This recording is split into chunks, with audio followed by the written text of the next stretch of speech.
DA নিয়ে আবারও খুব গুরুত্বপূর্ণ আপডেট।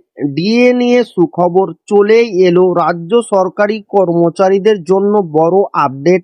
তো ভিডিওটি 1 সেকেন্ডের জন্য স্কিপ করবেন না, পুরোটা দেখবেন। চ্যানেলে নতুন হয়ে থাকলে অবশ্যই চ্যানেলটিকে সাবস্ক্রাইব করবেন এবং আমাদের পাশে থাকবেন। তো ভিডিওটি শুরু করা যাক। প্রতিশ্রুতি মতোই রাজ্যে এসেছে সপ্তম পে কমিশন। মন্ত্রিসভার দ্বিতীয় বৈঠকে রাজ্য সরকারি কর্মীদের জন্য গঠন করা হয়েছে নয়া পে কমিশন। তবে মহার্ঘ ভাতা বা ডিএ নিয়ে কোনো ঘোষণা না হওয়ায় হতাশ হয়েছিলেন সরকারি কর্মীরা।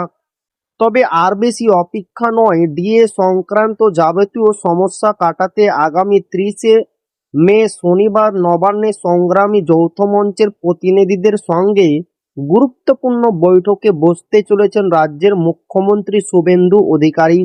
সূত্রের খবর, শনিবার হতে চলা এই হাই ভোল্টেজ বৈঠকে মূলত রাজ্য সরকারি কর্মচারীদের বকেয়া ডিএ নিয়ে আলোচনা হতে পারে পূর্ববর্তী সরকারের আমলের একাধিক বিতর্কিত সিদ্ধান্ত নিয়েও। সংগ্রামী যৌথ মঞ্চের আহ্বায়ক ভাস্কর ঘোষ নিজেই এই বৈঠকের খবর সামনে এনেছেন।